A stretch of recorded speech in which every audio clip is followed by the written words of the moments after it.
Okay, so we're in here.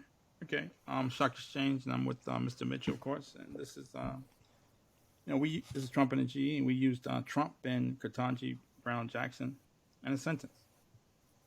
We knew you could arrange that, but so yeah, today we'll talk about the confirmation hearings with Ketanji Brown Jackson, as well as other things about the economy and some of the things we may have missed over the past few weeks. So we're trying to get back on schedule. Trying to do it every first and third Thursday of each month.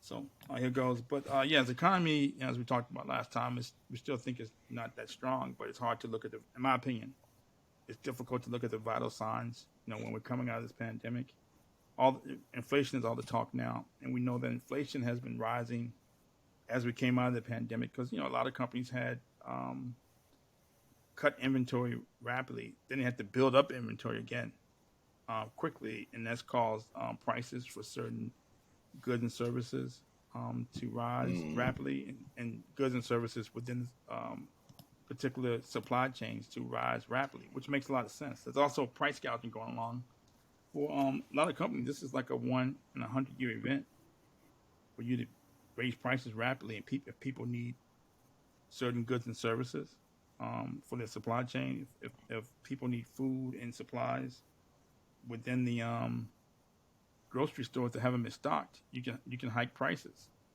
for those goods and services, and you could, under the guise of we're coming out of a pandemic and the supply chain is clogged up, and we had to we're out of inventory, we're out of stock, but we had a while to build up that inventory now. So we're looking at, I guess, one of the main things is food and gasoline prices. And gasoline prices are driven by, again, I think some price gouging, and also um, the war with Ukraine, where the United States has cut back on purchases of gasoline from, excuse me, oil from Russia.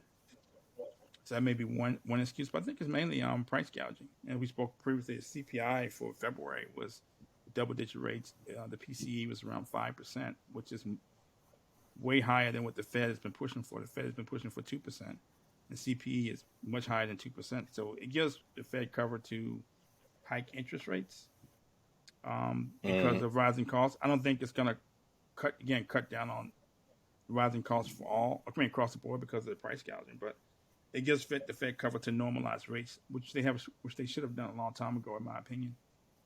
So they're normalizing rates now. They've cut quantitative easing as far as, I guess, they reduced their liquidity into the stock market. So the stock market has been flat to declining over the past few weeks, and that may be due to less stimulus from the Fed, but also maybe due to the war in Ukraine, between Russia and Ukraine.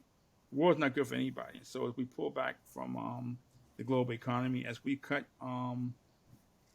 purchases from Russia, Russia will cut purchases from the U.S., and then China will, just teaming up with Russia, they'll probably cut purchases um, of U.S. goods and services as well. So as the decline in global trade, in my opinion, should eventually reverberate throughout the global economy. Well, it could cause a pullback for the entire global economy, and that's something we experienced during, in the latter stages of the Trump administration, where Trump was, we were in a trade war with China, and Trump was urging the Fed to cut rates because, why should we keep normalized rates when we're clearly in a recession? And the Fed acquiesced. But the Fed was trying to normalize rates, and then they pulled back. So I think we're here now, and this is a real trade war where we've actually waged a trade war with Russia, and they're waging a trade war with countries around the world who they call hostile. So hostile countries they call hostile are required to buy Russian oil in rubles. I think they're holding back on Right. certain products that we need for our supply chain for computer chips. China may do the same thing because at the end of the day, Russia wants to, I guess, go back and reunite its spheres of influence. That could be, the Ukraine, Georgia, Belarus, Poland, Hungary, the Czech Republic, and we know that Finland said they won't join the NATO, and they sit right on Russia's border. So that's a good reason not to. Then you also have Sweden probably won't join either because they're so close to Russia and Finland. So I think that's where we are as far as the economy is concerned. I think it's a matter of time before we pull back because of the decline in global trade. this may be the end of globalization too, as we know it, because as companies are looking to find cheap labor around the world, if we're pulling out of Russia and we can't, we may have to eventually pull out of China or certain Asian countries and bring these manufacturing businesses back to the U.S. It may be the end of global trade, excuse me, globalization as we know it. That could be a good or bad thing, but um, I think these decisions by the Biden administration to wage an economic war against Russia will have broader implications. I'm not sure everybody's prepared for those implications. So that's sort of my take on the economy. I know it's a long-winded way of saying it, but that's sort of my take at a 20,000 foot level. No, I think it's the globalization point is actually a really good point. We kind of first talked about that the humorous label of global. I don't know if it's attributed to Jeffrey Immelt, but I know that that was the first time that I ever heard that term be used when he was addressing NYU students at their graduation. I want to say that was, yeah, I mean, sometime between, I guess, 2014, 2017, roughly. The year evades me, but And all your students it was, started feverishly writing, started feverishly yeah, writing yeah, that because acronym. I, I was getting it secondhand because I'm reading the article. I don't know if it was the New York Times or maybe even Market Watch, but I'm reading the publication, so I'm getting it secondhand, and I just remember just kind of my mouth being open like, to read these words that Jeffrey Immelt was giving to this graduating class, ultimately telling the world this is the future. And when Amelt speaks, being the head of, even at that time, I believe GE was still hanging on, maybe by a thread or two, of being the largest company on the face of the planet.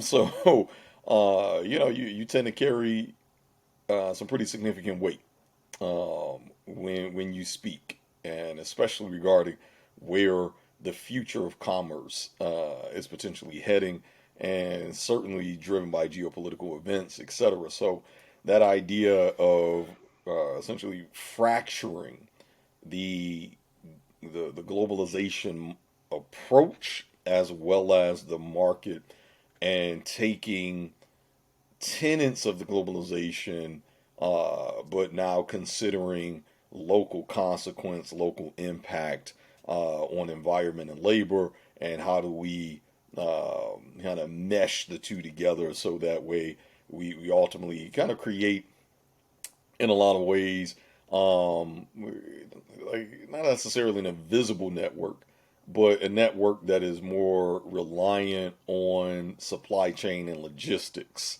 and communication, ultimately, as opposed to just simply taking huge pieces of the supply chain and moving it completely in a different country because you're obviously just looking to lower labor costs. Um, so I think that, to your point, we're living in that time. In other words, that this to me, that was kind of the forewarning when Jeffrey Immelt was giving that speech, and this is that, I think, real tangible uh, crack, that first crack where we're seeing, if we kind of look back 20 years from today, 30 years from today, and historians, economists, always, what was that first sign, right? Like, what was that first real world event that should have told us and prepared us for the 20 years today, right? And I think we can look at Russia, the fact that they're going back on the gold standard. We can look at the fact that both China and Russia are clearly really in a political and economic alliance, as well and look at that as that first significant event, in other words, that's going to lead to whatever our world is going to look like 20 or 30 years from today. So yeah, I actually think it's a really good point. Um, because in a lot of ways, the economists are just kind of historians, but with math, right?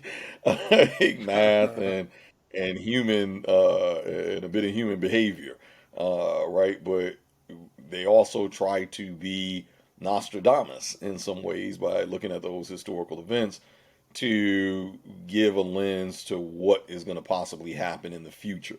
So, and I think all of us operate from a similar lens that when we get new information, what does this mean, right? What does that mean for our day to day? What does that mean a year from now, a couple of years from now? How should we change or should we change the, you know, the job prospects, the industry prospects? Should we maybe even change countries, states, etc.? Where should my children go to school? So we all do it to some degree. Some just on a more practical level, others, from a macro sense. So I think it really does flow even into today's conversation.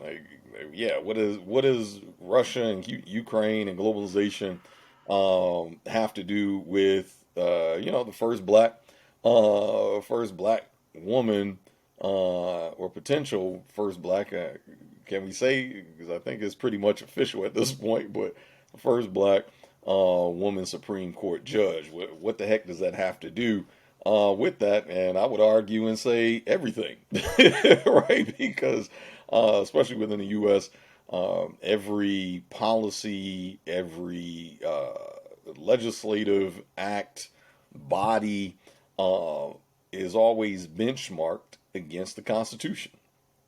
All right, and this is why uh, her being identified as someone who can ultimately have a significant impact on future policy, both present and future policy within this country. Obviously, we look to the Supreme Court to answer and address some of the bigger issues. At present, abortion is still, and ultimately reproductive rights is still one of the biggest issues currently being challenged within the courts right now. What does that mean for states? What does it mean for women to have access to full health services without being stigmatized or cut off? Kind of what is that ethical right or wrong that will ultimately be our rubric for answering how do we move forward in the future, even economically.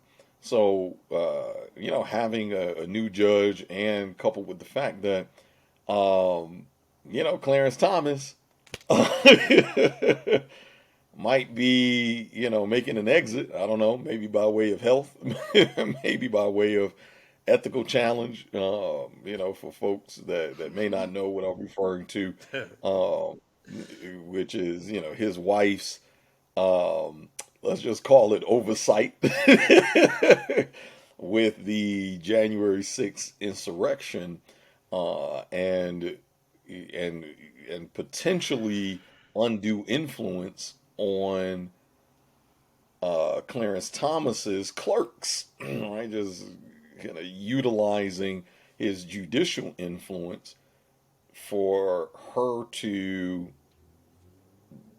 press her political agenda, in other words, and where her as well as her cohort of conservatives where they want to take the country and where they want to see it go. So we're looking at a very real power struggle, all in all, and that power struggle is ultimately what's being described.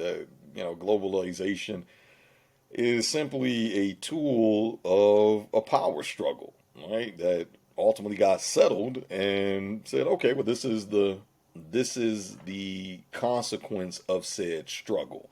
So the judiciary is a significant part of that power struggle. There's going to be winners, there's going to be losers, but it ultimately is going to have significant impact on us, the constituents, broader us as Americans, broader us as black folks, broader us as even non-citizens, but immigrants, green card holders, but all and even broader us as taxpayers, because those folks also fall into that category of non-citizen taxpayers, though. But in other words, those that reside within these borders, contribute to these borders, is going to have a significant impact. Okay. Thank you for that. Quickly on just a minute on the Ukraine, if you would. But I think I'm assuming this war is going to be over shortly. I don't think the Ukraine can afford to keep taking losses, and at some point they're going to have to come to the table with Russia. And I think hopefully the market will rebound after that. But I don't think we can put Humpty Dumpty back together again after all these businesses, all these businesses left Russia, and then you have probably Russian oligarchs trying to hide their assets. So we're probably going to take assets in Russia. Excuse me, Russia's probably going to take our assets that we left behind over there in Russia and equipment. We're probably looking to maybe the rest of the world looking to shed some Russian oligarchs out of their assets if they leave those particular countries. That's your take? Yeah, I mean, I think it will wrap up pretty quickly. I think, I gave my tinfoil hat thoughts on it on the last program, that can lean into a bit of the conspiratorial lens, but I still stand by it. I don't have the evidence that is what Putin, what the objective is. But the way that I see things, that this was supposed to play out exactly the way that it has played out.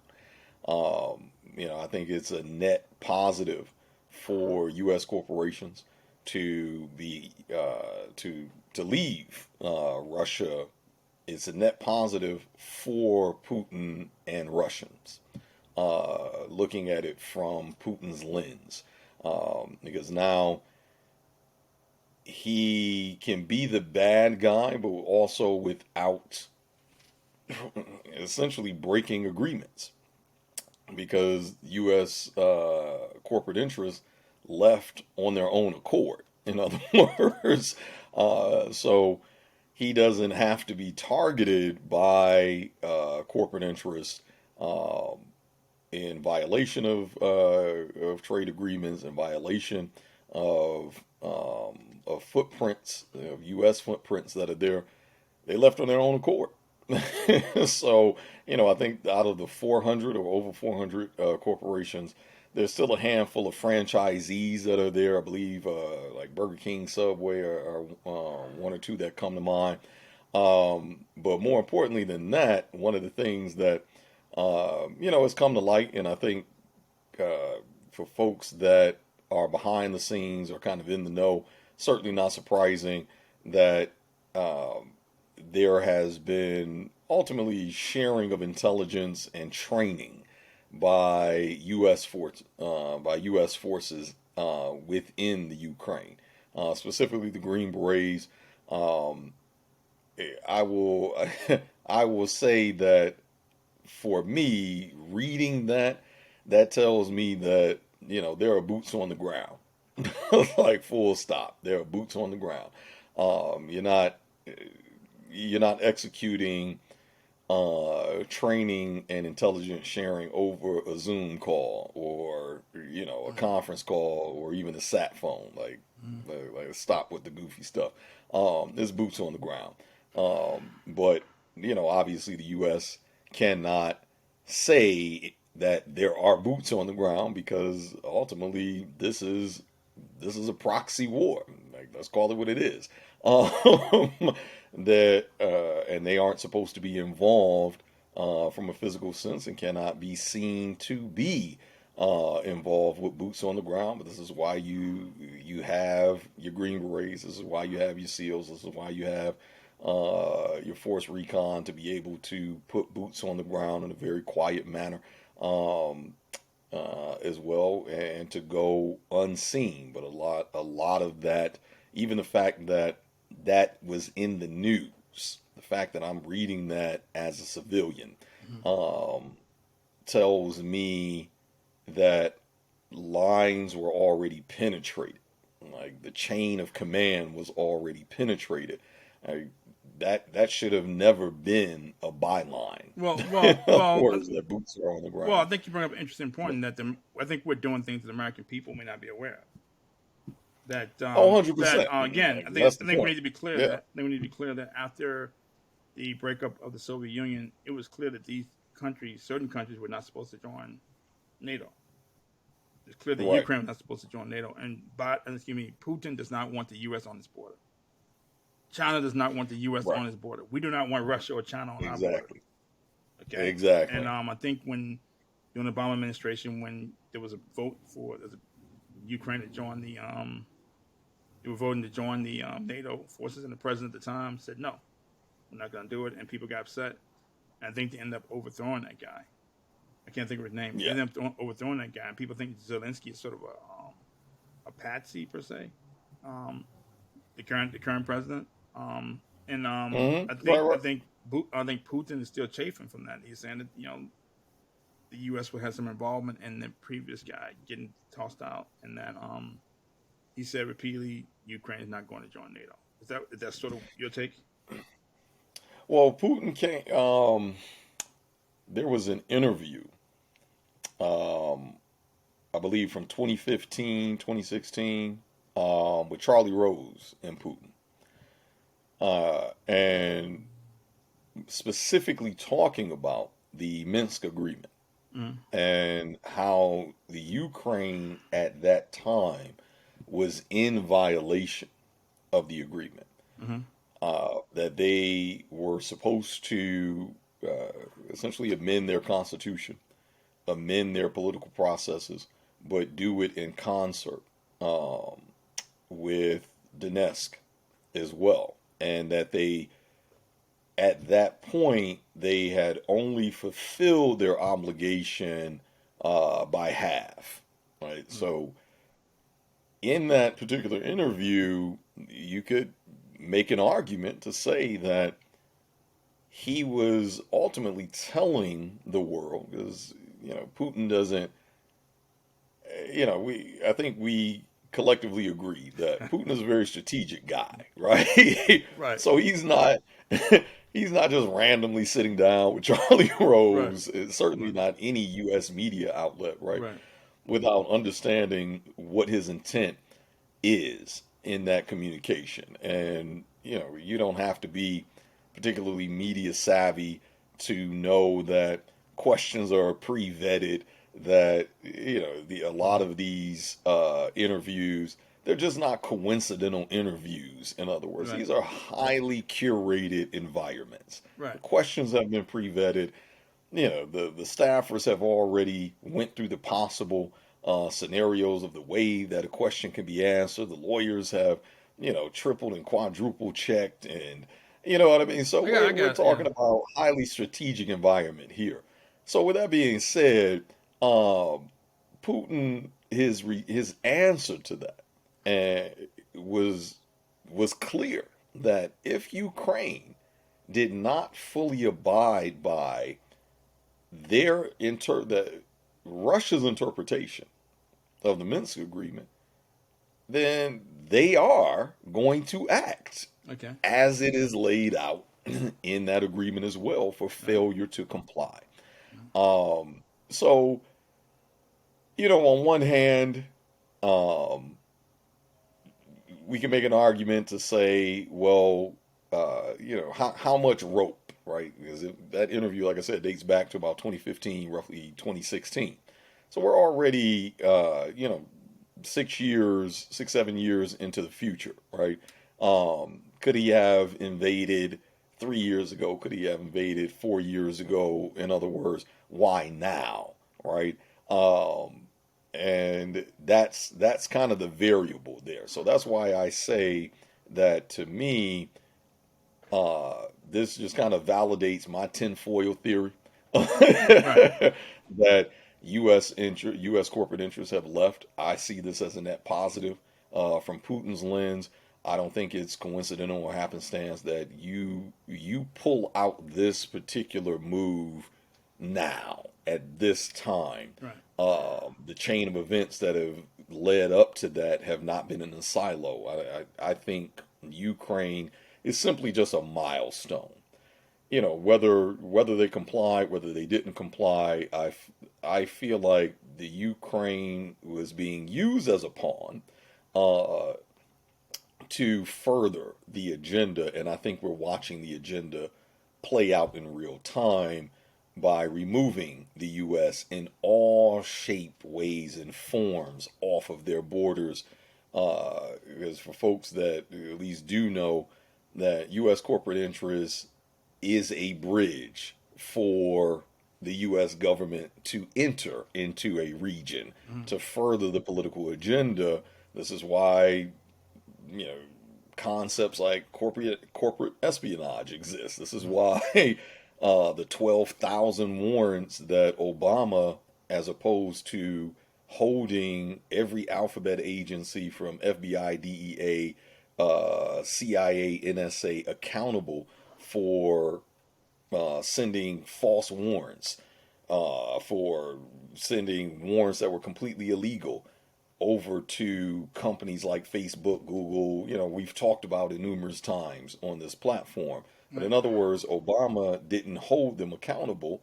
He literally gave them a blank check and said, you know what, we'll just change the law. We'll make it okay that our intelligence agencies, our law enforcement agencies can have back doors to corporate platforms, in other words. Mm-hmm. So it stands to reason that that same logic is going to apply to an antagonistic relationship like Russia, in other words. Got it. And Russia is very clear on that. They understand the game at play here. So by U.S. corporate interests leaving, the law enforcement, the governance that the U.S. was using corporate interests as a bridge for them to be in, you cut that bridge off. Got it. So that's why I say it is, if the way that I look at it, the Ukraine was just a pawn.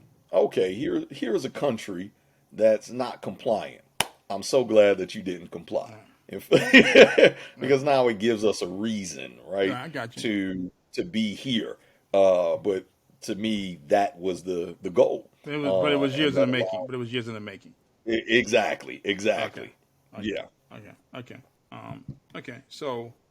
Okay. On to Judge Ketanji Brown Jackson. So quickly, I just want to talk about the process quickly. To me, this seemed like a very weird process. And I'm dating myself here, but I think both sides learned a lesson when Judge Bork was trying to get confirmed by the Democrats years Mm. years ago, and he was Yep. considered he was considered a genius. He was considered a legal genius. A lot of legal theory he had written about. He really put Right. he really put a lot of his stuff out there, a lot of his theory out there, and the more he wrote, and the more controversial he was, the more of a maverick he was, the more things that the Republicans could pick apart, and so they picked him apart. I had all kinds of reasons why he couldn't get confirmed. So I think both sides figured out that we should just recommend somebody who's middle of the road, not an outlier, not necessarily genius, but just middle of the road, someone who just did the job and didn't cause any waves. So like Cal Ripken, just can't work every day for like 20, 30 years. I've been a judge for 10 years, Right. you know? Haven't done Right. anything necessarily remarkable, but you haven't done anything that's the point, not to do anything remarkable that someone could pick apart to hurt your candidacy or to disparage your record, Yeah. or to misconstrue your record. But the public doesn't really know this stuff. And so I think Judge Souter was one of the first persons who I think was kind of like middle of the road. He just came to work every day, did his job, didn't screw up. Didn't he may not have been as considered as brilliant as Bork, but he wasn't. Which is the point. Couldn't pick him apart on anything because he hadn't really written a whole lot. You know what I mean? Um, Right. so that being said, this process was kind of weird, and that usually, even with Clarence Thomas, the public, shortly becomes aware of who these people are, what case law they've passed, or what the consistency in their judgments, or what their philosophy is. This case, in this scenario, I don't think we really know that much about this lady. All we know is that she's black and she's a woman, and that was sort of the most important marker as far as her qualifications, because a lot of people were pushing. They said Biden had promised that he would nominate a black woman for the Supreme Court justice, and so the only Right. pool of the candidates were all black women. That was it, Yep. which seems kind of weird to me. That the biggest marker was not whether you were brilliant or not, what case law you passed, what you stood for, the consistency of your judgments in the courtroom, that you can't work every day for 10 years or 15 years, and that you were black and you were a woman. And that's what everybody's talking about online. She's been judged for 10 years. She passed the qualifications. You know what I mean? So usually you think of a Right. Supreme Court justice should be a person who's remarkable. All the judges out there should be somebody who's remarkable. Somebody almost like somebody being an all-star team or being a Hall of Fame for football or basketball. Not that you can't work every day, but you actually was an outlier amongst your peers. And so the most significant marker for her seems to be she was a black woman. And to me, that seems kind of odd. Would you agree with that?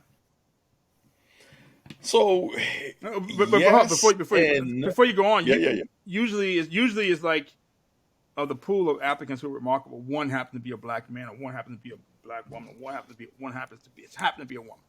That's usually how it Right, goes. right, In right. this case, the only marker is black woman. Now, is you know what the listening to you, I remember because Bork was certainly before my time paying attention to that stuff. I'll say that. He was the But first I time do he was the first time remember. I paid attention. He was the first time I actually paid attention. I remember like, God, no, this guy's so Yeah, yeah, yeah, brilliant. yeah, It was counterintuitive. It was yeah, counterintuitive. yeah. No, I get you. He was so brilliant that he gave them too much stuff to work with to Yeah. argue.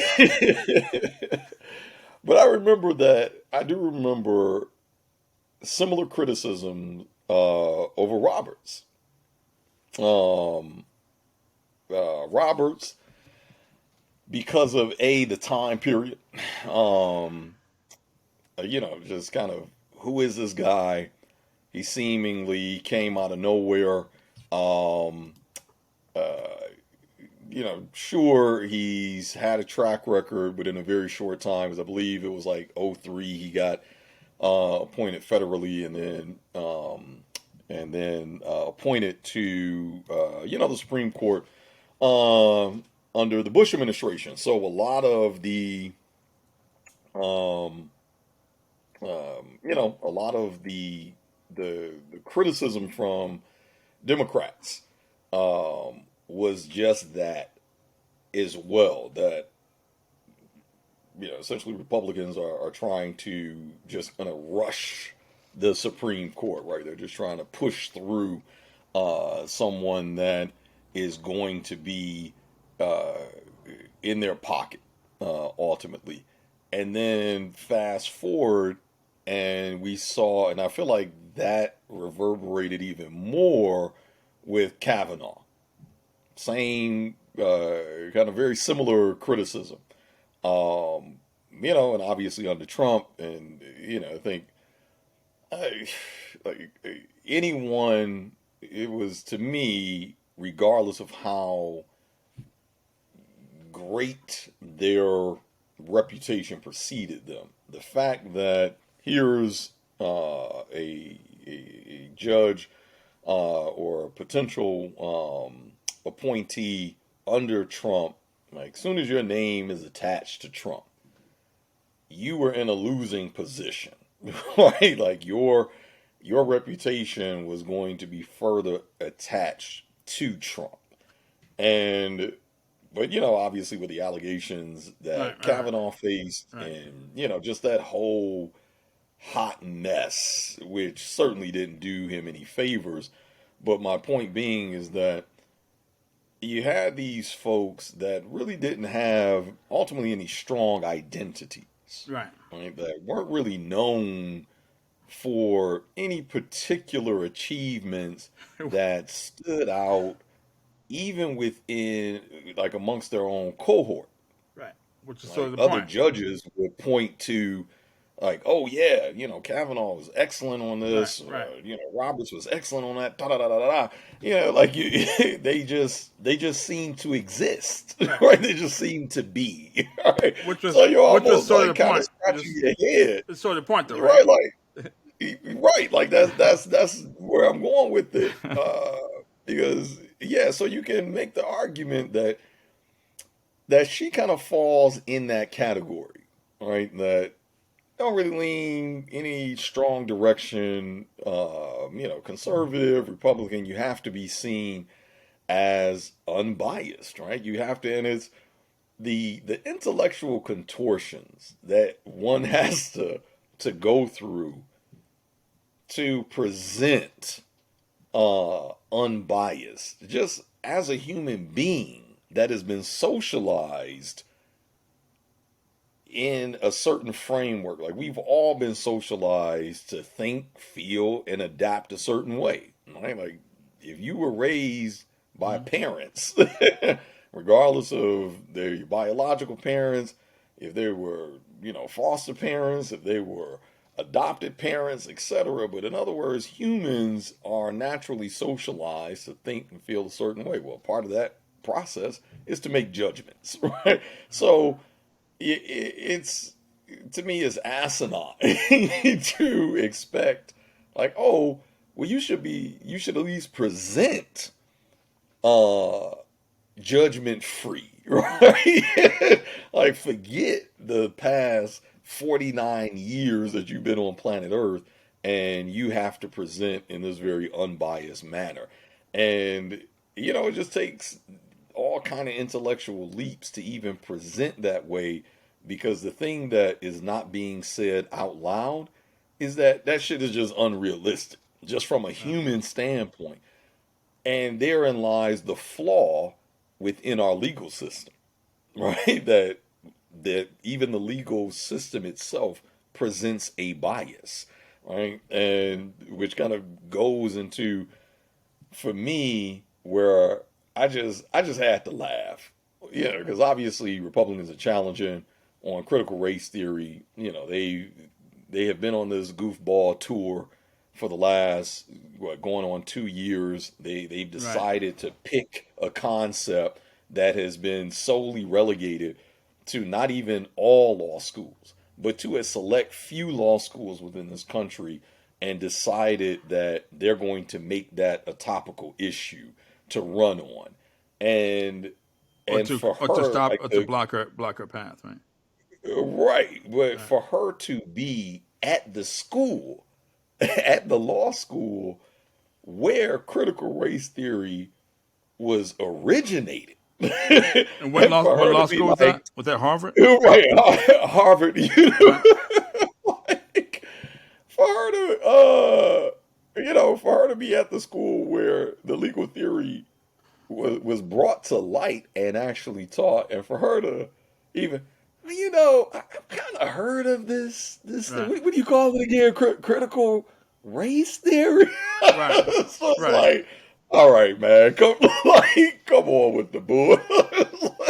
Right. But Like, that's sort of the point, though, is that okay, they asked you on asked about critical race theory. To me, I mean, this is my interpretation of all this. The Democrats, who've been around for a long time, they are still pissed about Bork, and they swore they you would. think so? They swore That that long? they That swore long? 'Cause that's like what? Yeah, almost 50 some years ago at this they point, right? swore they would get the Republicans back for that. And so that's why, like, someone like Alani Guinier could never be nominated, because people really wanted her to be nominated. They thought she was brilliant, but she was almost Right? she was almost too brilliant, because she had put so much stuff out there, and the Republicans did not want Bork on the court. He was too brilliant, and he was too smart. You know what I'm saying? And he was too left leaning, and he was swayed. They thought he was swayed the court. You know what I'm saying? He was Well, what are almost your thoughts then about Sotomayor? Because I feel like out of the folks that we just mentioned, so out of Kavanaugh, Roberts, and now Ketanji Brown, to me, Sotomayor um, had that standing. Obviously, she was under the Obama administration. mhm. She like I feel like she wouldn't fit this conversation. In other words, In right? terms of Like what? she had a standing in terms Uh-huh. of her rulings. She had a Right, consistency right, hmm in her approach right, to judicial matters. Um, even her composure. Like hmm you knew that this woman was about her business, right, and the judiciary was her business. right, They tried to throw everything in the kitchen sink to challenge her record, and her record was clear. It was not muddled. She took stands. hmm Like that's like to me, she's a night and day compared to Katanji. right, She stood firm, like no matter what your opinion was about that particular issue, right, she picked a side and right, stood firm on that side, regardless of the consequence, right, and was challenged on that and doubled down. right, She stood 10 toes down on her right, rulings. mm, Um, so yeah, like it's pretty interesting. That's why I'm asking, like, to recall her confirmation, and now look at a Ketanji Brown's confirmation. Like, how do you reconcile well, I know, that clear? Yeah, I know. Sotomayor, they kept talking about her background, how she had a story of like, maybe I don't know. She came over here as an immigrant. Her parents came over here as an immigrant. How hard she worked. They talked about more right, her right, personal story, which was very. I think a lot of people could identify with that story, and right. so that story. I think the media talked up her personal story. You know what I'm saying? I think that was, even though I don't know Mm, about the confirmation hearing, but the media kept talking about her personal story and how much she overcame, so on and so forth, which was remarkable. And so I think that carried the day, more her personal story from what I remember. But Lonnie Guarnier, they would definitely they were eating her alive. That's why they were. She was a brilliant lady, but she was way too far to the left. I think, and she had a people had some type of the Republicans had some type of reaction to her, or have some type of allergic reaction to her. But Katanji Brown Jackson, she seemed like more of a politician. She was not going to answer any questions. She was not going to give them anything to work with, that's and that it's the fact that the Republicans can only talk about critical race theories. I'm thinking like, wow, Biden sure picked a great candidate. They have nothing to talk about. They have nothing to. They have nothing to. I mean, okay, right, right, right, why'd you wear that color dress? I mean, it's the only thing I could think of. She right, had nothing. There was right. nothing on her record that would make them, even have anything to pick apart. And she was sitting there pretending like she didn't know what critical race theory was. She was not going to answer questions. She was going to sound very intelligent and give a lot of non-answers. And then a lot of people online saying, "How could they ask her that?" It's almost counterintuitive. Right. They had nothing else to talk about. And that's What about Ketanji Brown Jackson makes these people online support her so much? It's just identity politics. It's the only way I can think of. Because what about her? What's so special about her other than the other five black women? What they right, could, and that nobody can. None of the people supporting her could tell you that. and like because even on the other side, like what about her would warrant the amount of vitriol and backlash from the other side? It seemed like they were. Equally the Seemed, praise as well, seemed like they were really because yeah, mad. It seemed like they were really upset about the fact they couldn't find anything to sink her. oh, 100%. I mean, and to me, it just kind of speaks to because I feel like again, even going more so with Kavanaugh, because I feel like I do recall uh, uh, Chief Roberts, and his confirmation, and obviously Justice Sotomayor's confirmation. Um, there was I think a degree of seriousness Mm-hmm. to the Exactly. proceedings themselves. Exactly. I feel like with Kavanaugh, at least that I noticed, maybe I was looking at it previously through a skewed lens and just kind of No, you weren't. seeing things now, You weren't. but I feel like it's just kind of turned into a goofy circus. And for me, Kavanaugh was that beginning because I was like, what is this? Like, what is this? Like, what's happening? Because it seemed more about performance on the side of even the congressional members. We watched Cory Booker give this impassioned speech, like, pulling out the Van Jones, like rubbing the onions under his eyes and making sure he sheds a few tears to give his emotional pat on the back to You're here. You're here. Like, man, do you not have constituents to represent? What like what is your point of being on this committee?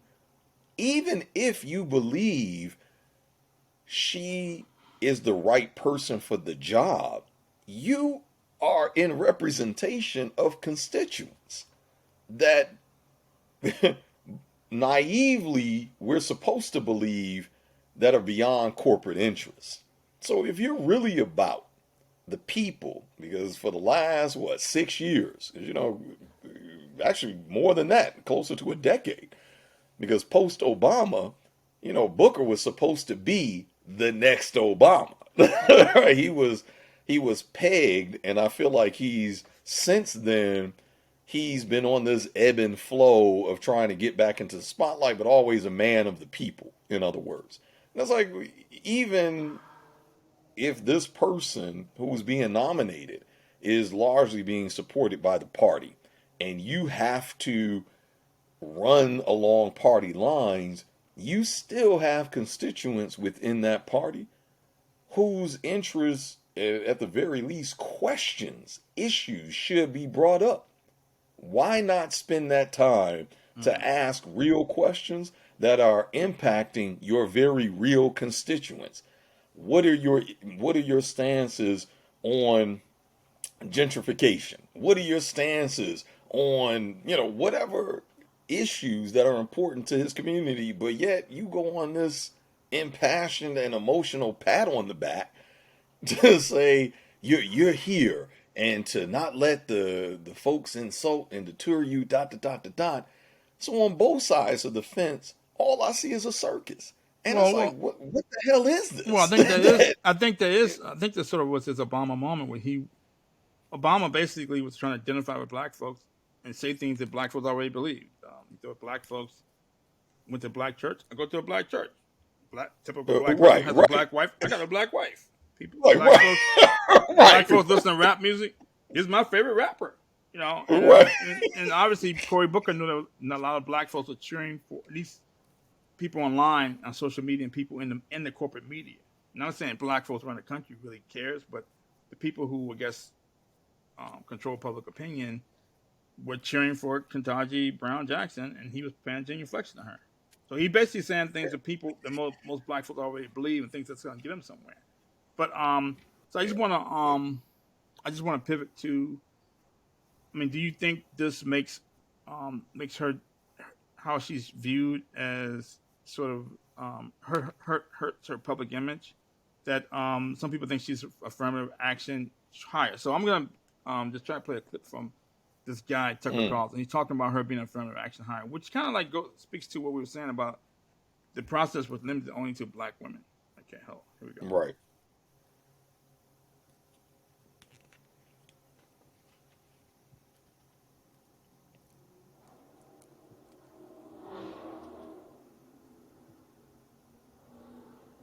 We follow Supreme Court directives not because there's someone with a gun in our living room making us, but because we believe the Supreme Court is real.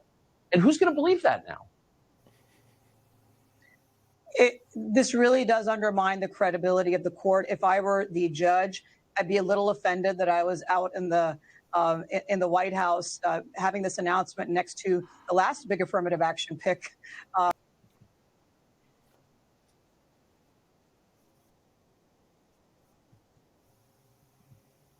Okay. So this is what they're saying. They're trying to call her an affirmative action hire, and I guess the reasons because the choices wasn't the best of the best per se. Nobody said that other. Nobody have a problem with necessarily him nominating a black woman, but let's say she's of the top 5 judges out there. She's one of the top 5, not just one of the top 5 black women. You feel what I'm saying? Does that make Right, sense? Does right. that make sense? That's what they're Yeah, trying. That's what they're 100%. saying on. That's what they're saying online. And I don't really know if again I remember Clarence Thomas being a big issue when he was getting confirmed, but from what I understand, a lot of what Clarence Thomas does is shadow. He was shadowing Scalia at one a lot. I don't know about Mm, now, but he was shadowing Scalia a lot. Whatever Scalia voted, Clarence Thomas voted. It's almost like a puppet yeah. of Scalia. So Clarence Thomas is almost a non-factor. People forget he was even on the court. I think. I mean, Yeah, he never no, has he, yeah. anything substantive to say. So Only in the last, and I think at one point we brought it up. Maybe this could have been an offline conversation, because only in the last, I want to say like 5 years, has Clarence Thomas even, really since '94, since the Anita Hill uh, hearings, uh, he's been a bump on the log. mm, Most folks even forget, like, when you're naming the Supreme Court justices. It's almost, what? I know there's one more. Who's this? Like, because he has almost minimal impact. His agenda is pretty clear to me. It's pretty transparent that whatever. Um, Typically, he's right, very conservative leaning, right leaning. To your earlier point, however Scalia tended to lean, when Scalia dissented, he dissented. When Scalia agreed, he agreed. So every time Scalia ate, Thomas shat. So like, you almost couldn't tell one versus the other, or what, like, who are you really, right? right. So only in the last few years has he just kind of had a resurgence, Mm-hmm. in remembering that, oh yeah, you are on the bench. So there's been, especially within the black community, like, I feel like if you grabbed a random black person, they would probably, depending on their age, would be faster to say Ruth Bader Ginsburg before they would say Right. Clarence Thomas, Right. because Right. he has been largely missing. Um, but and I think equally, can she have a career, in other words, where her reputation largely, just kind of sits on the sidelines, or goes, just goes unchecked. Yeah, 100%. Because Clarence Thomas has that career, right? Like, what, if the Anita Hill hearings didn't remove him right off the bench, Right. and his career has gone just fine, I don't see that this would really knock her down in any particular way either, right? Maybe she'll have a little bit more scrutiny, but ultimately, too, anytime that you talk about, especially with Fox, anytime you conservatives, like, let's just call it what it is, white conservatives, when they say the word affirmative action, it's a dog whistle.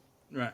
You might as well just say, here's a Negro woman, Right. and we wanna take issue with the fact that here's a non-white person that's going to have an influence on the directionality of our country, our legislative body, and our policies. That's the way that I read it. That's what I Mm-hmm. hear. Right. Because even if you did come through affirmative action, it like, what is the bearing? What is the correlation between coming through affirmative action and your rulings? If we have to accept that a judge is supposed to be unbiased in their rulings, and simply lend to an interpretation of the law predicated on the existing law, then you also have to believe that how a person got to school, how they got their first job, doesn't matter. Whether they came through nepotism, Right, right, right, cronyism, right. or affirmative action. Oh, like, so what? What's your point then?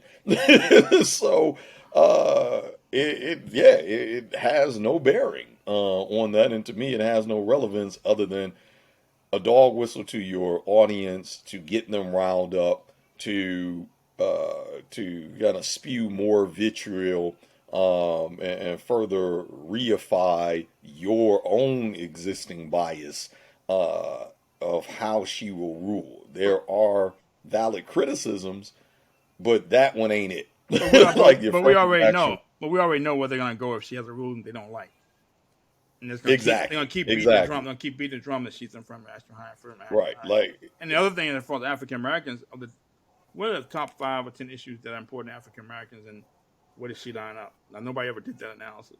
that Because that a lot of women, that was exactly my point with Booker. a lot of women were concerned about abortion. That's on the table Yep. now. A lot of, I'm sure there's other things too, but you hire somebody who looks like you, but you really don't know their policies. I think we learned enough with Obama that we hired this guy who engaged in a lot of identity politics, but in the heat of battle, what policy has he passed that really benefited African Americans? Nobody could point that out. You know what I'm saying? Right. And nobody really knows where this lady stands on things that are supposedly Right. Right. important to African Americans. So if she has a ruling that somebody doesn't like, you can't say you were surprised because you never really knew where she stood before she got. Exactly. Yeah, I think, in spite of, because, in spite of the evident agenda that Republicans had, the questions themselves were certainly more challenging than what Democrats brought to the table, and which speaks to my point Right, that right. this has become a circus. That this is supposed to be a serious matter. When these legislators are sitting their butts in those seats, they are supposed to be asking the controversial questions. And They are and, supposed to be asking the challenging questions so that the country can get a glimpse of who this person is or what the lens is of the interpretation of the law. and they So never I don't think they that never lobbied Biden for any one of the other 5 or 6 women who were up. They never lobbied Biden for any one of the candidates. From what I remember. right, right, right, I right, remember right. they had the staff to do the research. They should have known who these women were. Nobody was saying, "Of the 5, we really want like her." Nobody was saying that. Right. Like even and I guess just to be clearer as well, like I don't even take issue with Republicans even asking about critical race theory. I didn't even really take issue with the questions that Republicans ask at all. That's my point. That you're supposed to get challenging questions. Right. This is literally the highest seat in the land, Right. arguably more powerful than the president. Right. Right? You have arguably more impact because the president can write executive orders. In some cases, the congressional body can overturn those orders, but the Supreme Court can actually even challenge the constitutionality of those executive orders. So you really, you know what I mean? I Like understand. you are I in the understand. thick of that that whole system of checks and balances. Right. So we should have on issues that are contemporary. So even if you want to peg CRT as a contemporary issue, cool. Run with that. Is it the only one? Absolutely not. Right. Are there other more pressing issues? Healthcare. We still have rising costs even under this iteration of the Affordable Care Act that's largely exist in name only. We interest rates. We have price gouging. We have antitrust laws that are smacking our face being violated. We have, what I mean, I things understand. like I understand. the U.S. population is continually being pressed in by socioeconomic issues. Where were those other issues being brought up and challenged to understand what is your interpretation of the law on these particular issues so we can get a clear understanding as much as possible, right? Because the whole idea to this confirmation process is just that it's supposed to confirm, but that means that there's still a judgment in the confirmation. Where was the body of work that was deliberated on, in other words, to show Right. that this person deserves to sit in that seat or to not sit in that It's seat? just all identity politics. And that's It's all that's the it's whole, like, that's it's my back to complaint identity about it. That politics. this whole process has just been completely undermined on both Right. sides, and this shit is just an all out circus And at this point, and it's disgusting. we're being drowned out by people online who's engaging in identity politics, and they're cheering for this lady. They don't know her from a can of paint. They don't know. Right. They can't tell you what her rulings are. They can't tell you what's the difference between her and other candidates. And last, because we're running up on the hour. Um, Now that Biden has given us a black Supreme Court justice, black woman Supreme Court justice, another first, has he fulfilled his obligation to African Americans? We can't ask him for anything else now. He resisted Trump and he gave us a black woman Supreme Court justice. He did his Right. job. Well, after he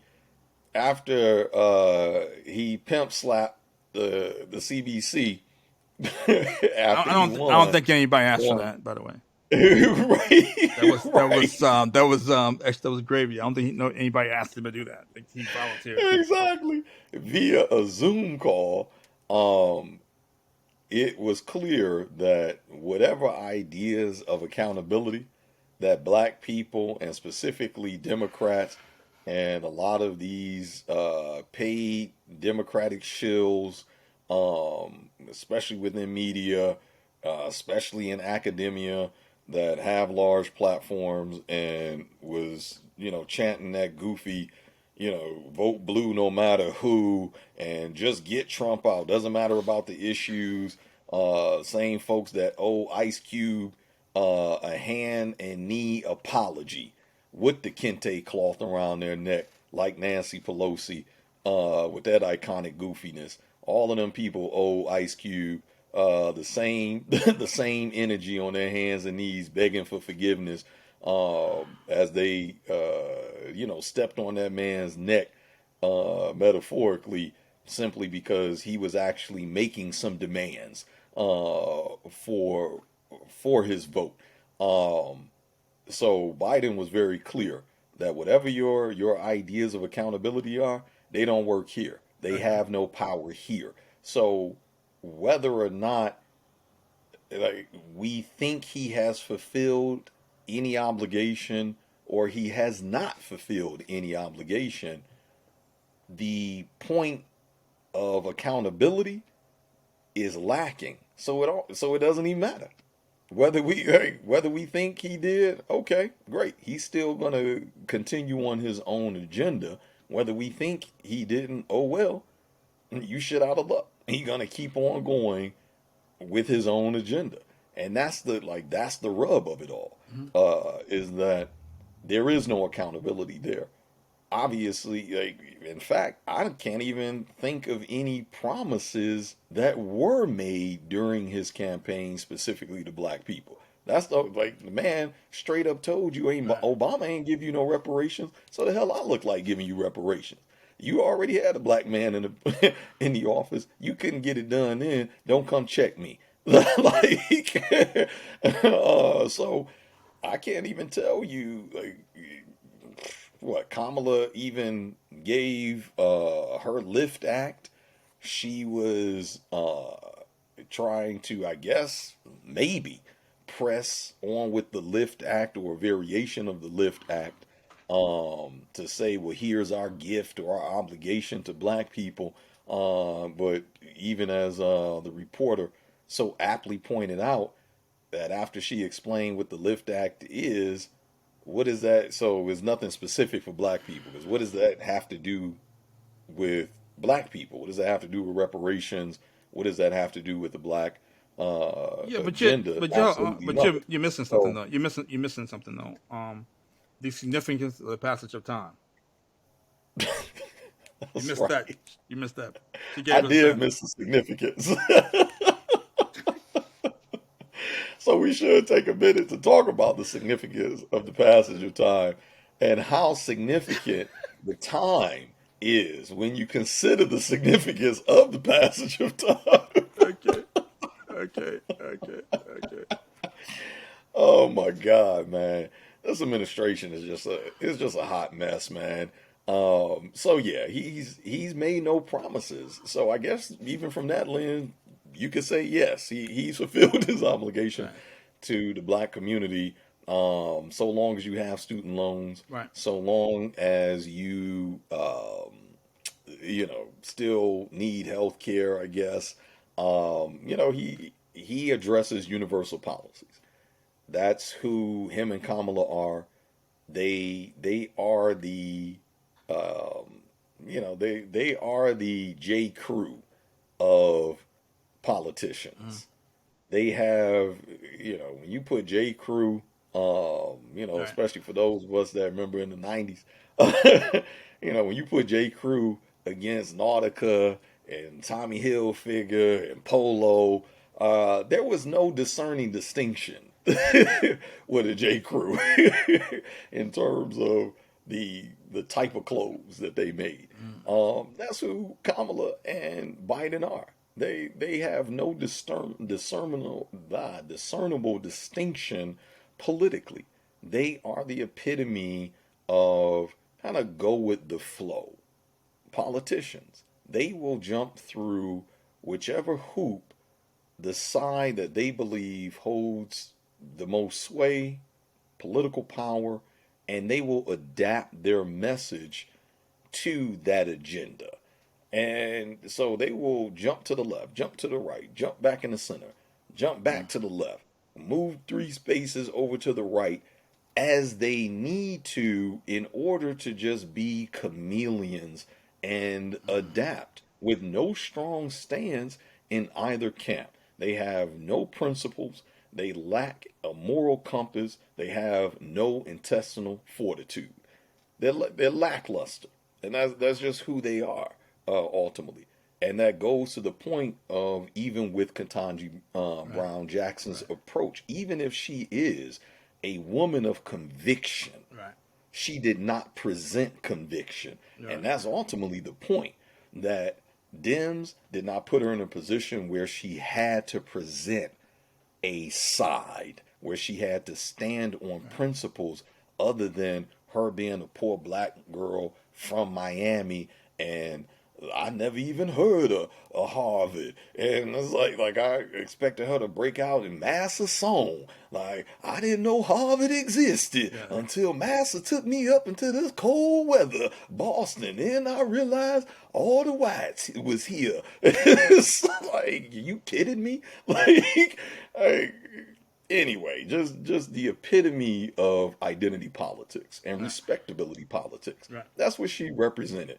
That was the only challenge that was brought forth by Democrats to say, to give her enough space for them to say, "Oh, well, look how you were treated.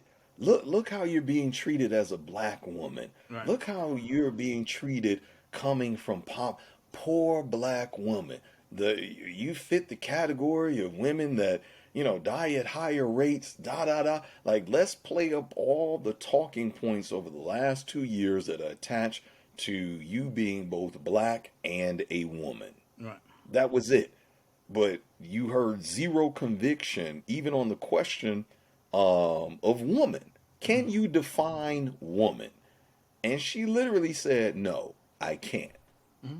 I'm not a biologist." Right. And while on one hand, that's accurate, to say, well, I'm going to stick to my lane. But on the other hand, you can't even make a stance when the law does recognize human. Mm-hmm.